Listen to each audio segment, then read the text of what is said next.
Um, I'm excited to introduce John Fell, who's been teaching with us for about a year and a half now, and teaching himself much longer than that. Um, and he's a big multi-instrumentalist, teaches guitar, bass, mandolin, piano, music theory, and music production. And I think he's prepared something really fun. I hope everybody's got their guitar close by because I think you're going to want to experiment a little bit with what he's got rolling. So take it away, John. And if everybody could stay muted until it's time for questions, that would be great. All right. Well, thank you, Kate. Yeah, my name's John Fell. I'm a guitar player and teacher in Indianapolis, and play mostly solo jazz guitar gigs. And you do a lot of arranging, especially when you're playing solo instrumental gigs. So today we're going to talk about arranging, and the big kind of thing I want to stress today is flexibility, flexibility with chords.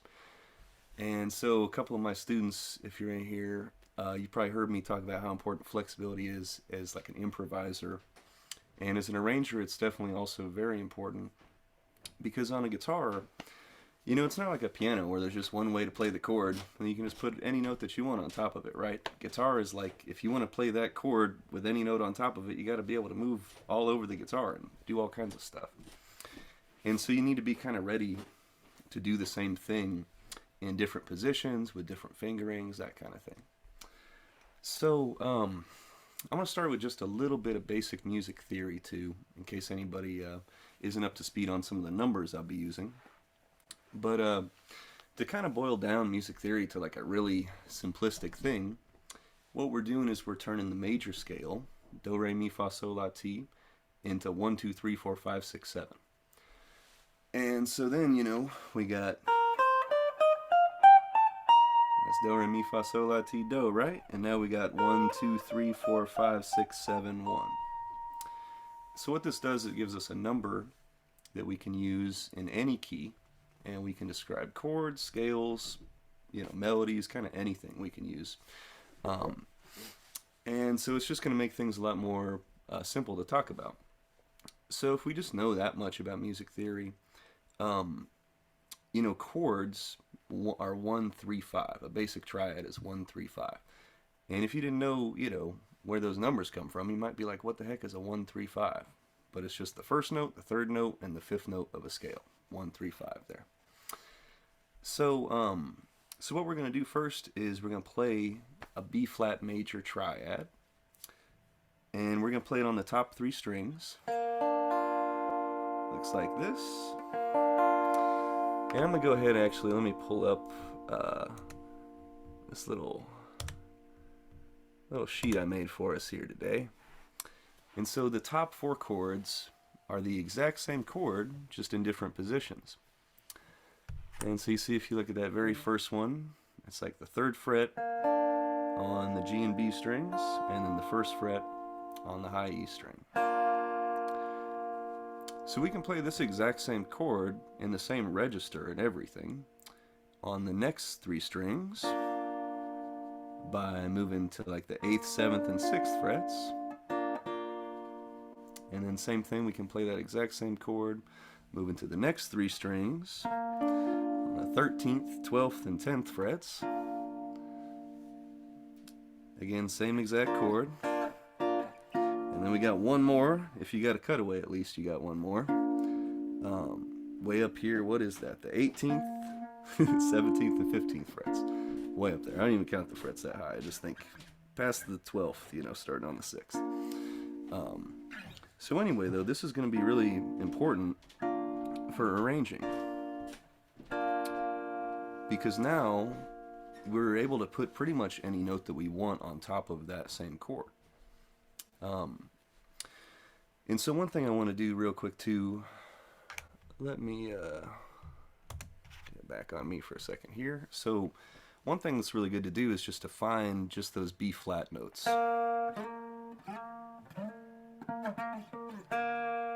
And see where they are on each string, because that's kind of where we're starting from. And we can see how we can do the same exact thing in every position. So the point of this all is to allow us to get different melody notes on top, right? So if we're starting with that very first one, basically our default melody note is going to be the 5th, that F note on top. Because we can't really put any notes, we don't have another string to add another note on top of this, right? So we're just working with the note that is on top. So we can change that top string note though, so we could have the 5th on top, we could have the 6th on top, we could have the 7th on top, have the root on top. You could be a crazy person, get the 9 or the 2 on top way up there like that. But so then just from this shape, we have all of these kind of notes that we can put on top of it there. And then when we go to the next shape here, you know, now we have a whole nother string, right? So I could kind of refinger it here, like using these 3 fingers. Again, I could reach way down there and get the 6, got the 7, change fingerings, we got the root on top, pinky gives us this 2, we could even reach the 3 and maybe the 4 if we're a little crazy. So now from this shape, we have all these melody notes that we could put. Now we go to one more, right? And this is going to let us reach even more melody notes. Not to mention what we could do. Now we could do different things, like on the B string too.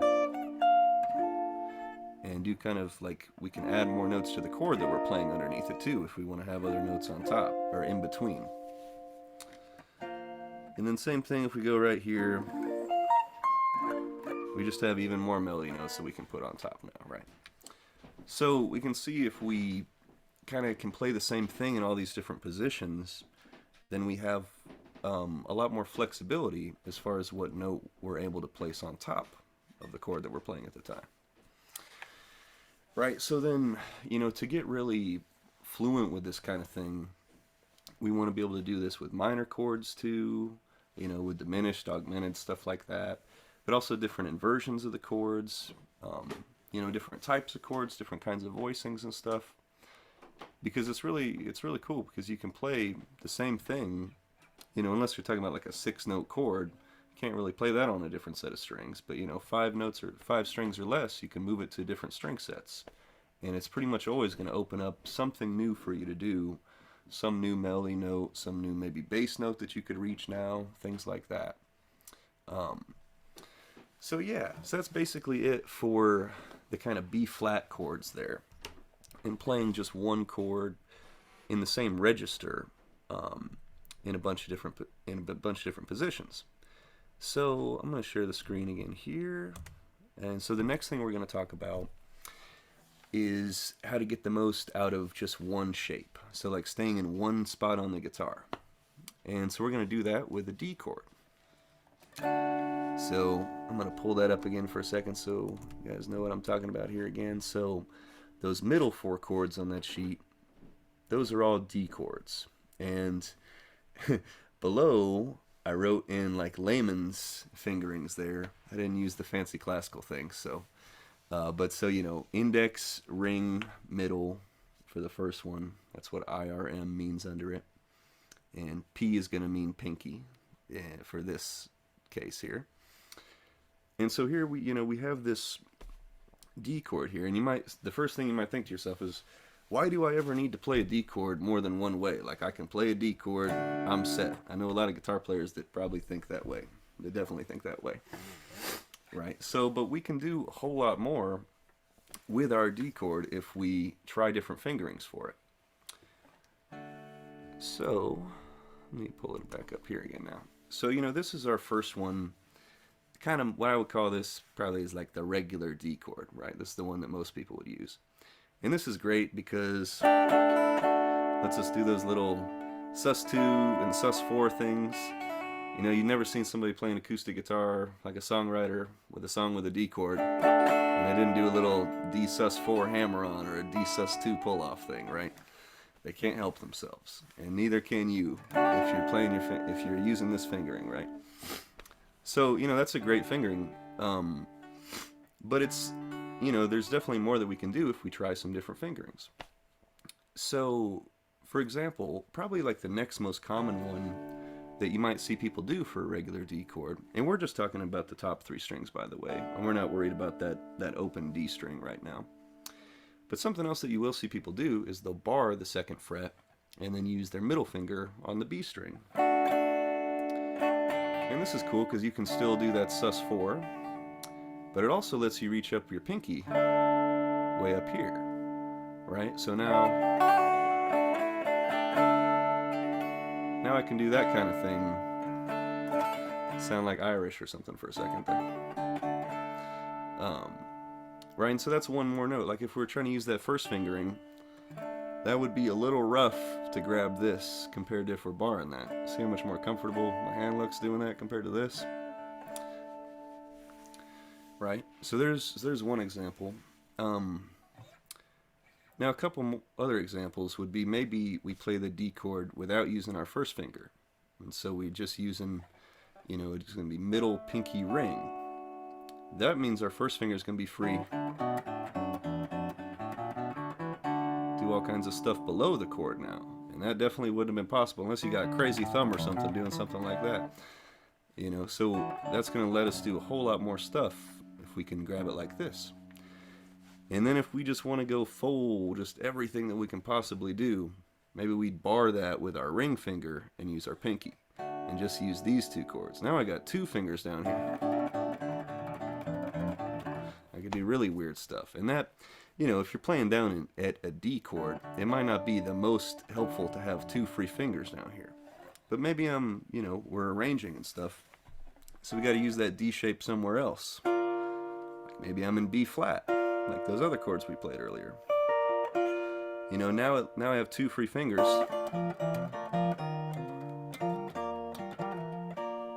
Right, and I can make all kinds of stuff like that happen. And it still is just the same D chord shape that we're all, you know, used to playing. But a lot of times if we can kind of change the way that we view it by trying different fingerings, all of a sudden we have like way more kind of capabilities with that same little piece. So to kind of tie this stuff together, we're gonna do Joy to the World. And so I got a little tab for it here. I'll pull that up one more time here. And so, you know, one thing too, when we're doing kind of chord melodies or arrangements, we need to kind of stick to mostly playing stuff on the top string, you know, the high E string.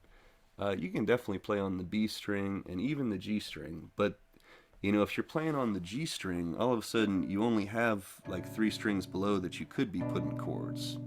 Versus if your melody note was on the high E string, I have all kinds of options for different chords and stuff that I could put under it. So, you know, you can definitely kind of take liberties and put things in different keys, transpose things up an octave to make it work. And so that's why this tab for Joy to the World looks so ridiculous, right? You know, it's 1 string version of Joy to the World. Why the heck would we start on the 18th fret? But, you know, that's just the way we're doing it. So what we're going to do is we're going to play that, and then we're going to try to use B flat chords underneath it. So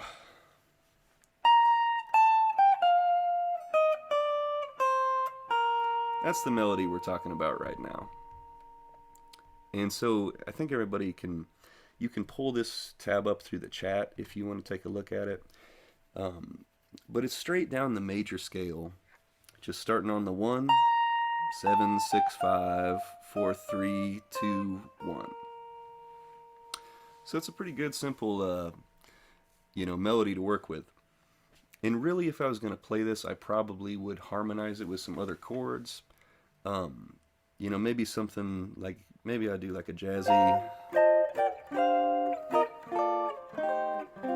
something like that if I was really going to play it maybe. Or maybe we want like a classical feel. Do it maybe more like this. Something like that, right? But what we're going to do is we're just going to have B flat be the chord that's under the entire thing. And so we could do it like this.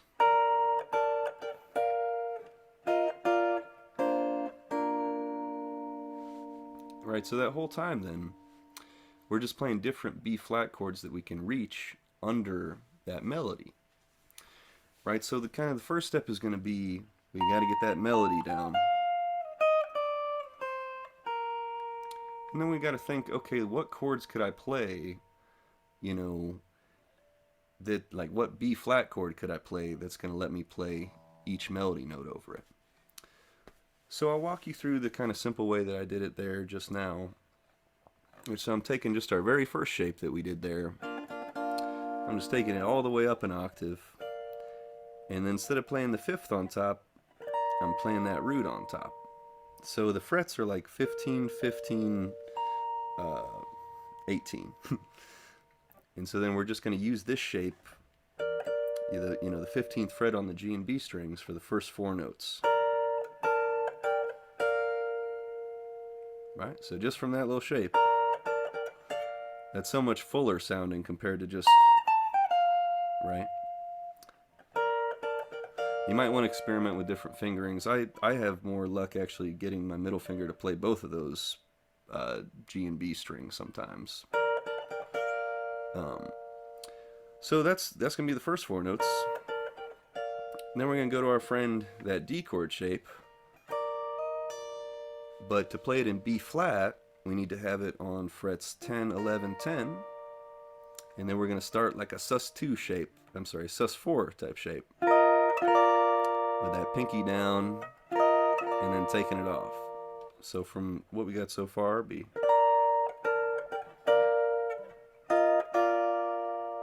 And then we're going to go to that 1, 3, 5 that's on the D, G, and B strings and just get a 2, 1 on that. So that whole thing one more time, be like.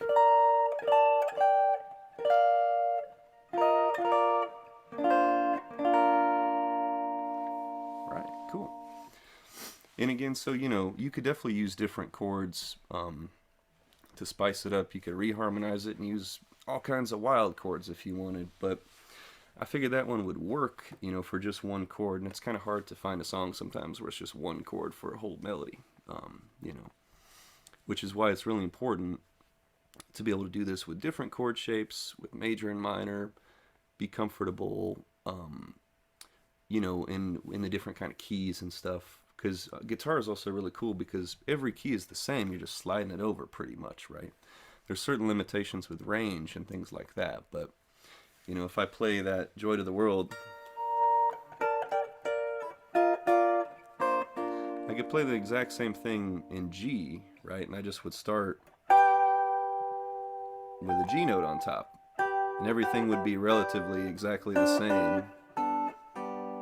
Just slid down 3 frets. Right, so that's one of the beautiful things about guitar there. And so I guess that's pretty much it.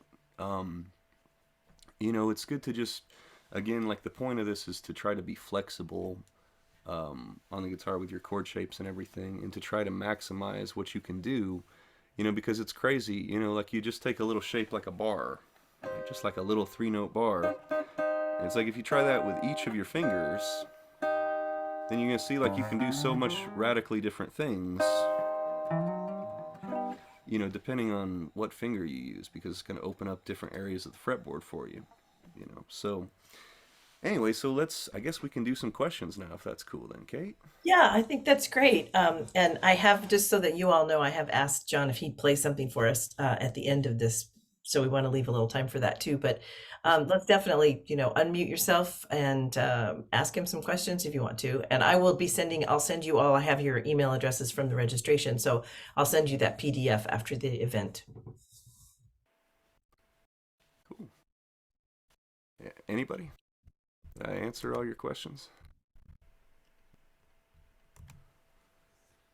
Yeah, I enjoyed hearing what you had to say because I've been composing for a long time. I tried being in a jazz band when I was a kid, but I didn't seem to fit in because I played classical. But I told myself I was going to learn how to play one jazz piece. I was going to compose one jazz piece. And so that's what I did. And I did exactly what you said. Only I don't go way up here. I don't play. It's all chords. And I do other things such as I will bar a chord on one fret with the top at Oh yeah, kind of using one finger to roll over. yeah.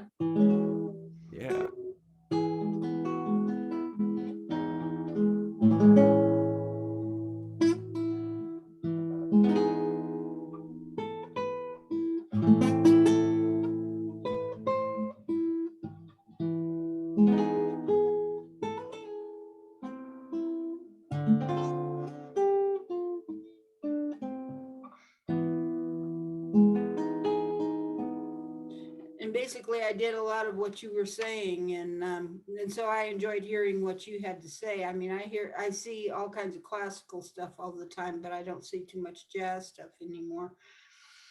Cool. Well, yeah, And I just didn't fit in there, but I told myself I was going to learn how to play something that was jazz. Eventually, I was going to figure it out, and I was going to do something, and that's part of what I did. well, awesome. Yeah, that's a great example of like the kind of flexibility thing I'm talking about, though, right? Because you might not think that like one finger could do two different frets, right? Yeah. But you can angle it different ways and make all kinds I of did crazy that stuff a happen. couple of ways, a couple of different chords. Yeah, right. Yeah, definitely not for everything, but that is definitely one of the beautiful things about guitar is that like if you think something's impossible, if you just keep trying it, for a few days later you might figure out a way to do it if you keep trying to reframe it different ways, try it different places, different fingerings. Um, so yeah, it's really fun to kind of explore all that too. You know. Yeah. Cool. Anybody else have any questions about this stuff? Or just like arrangement or like choosing chords in general, anything like that, feel free. Yeah, so when you have like a standard or something you want to arrange, um, like with the chord melody kind of thing, is that like your general technique is to figure out how to play stuff on one string and then try to harmonize it with the lower strings? Is that Yeah. basically? Yeah, basically that's it, right? Because like we talked about, right, like you're kind of limited with the range of the guitar, right? And like because you basically guitar is like controlling six voices, right? Hmm. Like that's really what it is. And this is like a itty bitty soprano, and this is like a deep tenor or something, right? You know what I mean? It's kind of like that. And so when you play that same note, on different strings, you get a much different tone. But so there's a lot of tonal things about guitar that are crazy. But yeah, in general, you want to kind of keep the melody on the top E and B strings, probably in general. There's definitely like in a jazz tune, you might have like a little like a run like that or something, and that might be pretty tricky to like chordify that whole thing, right? So especially depending on the range of it, if it starts really low. So then a lot of times you might just play the melody on its own and hit a chord up for the top note or something like that. But yeah, and that's what's really fun about the jazz guitar arrangement stuff, right? Is because um, so many wild chords that you have to be able to play. Dominant seven, flat fives, or some crazy nine chord or something. So um, yeah, it's fun stuff. Does that kind of answer that though? Yeah, I think so. Um, yeah. Cool. All right. Well, anybody else have any questions about this stuff? Feel free. I think it's time to hear you play. Okay, cool. All right. So I guess I'm gonna play. I guess I'm gonna play the song I've been playing. There is no greater love, and yeah, I'll just play a little bit for you. So hopefully you guys like it. Just to talk, since we're kind of talking about this stuff, what I'm gonna do is I'm gonna play the head one time through, and then I'm gonna improvise one time through, and I'll probably play the melody on like the last A, if that makes sense to y'all. All right, so here we go.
All righty.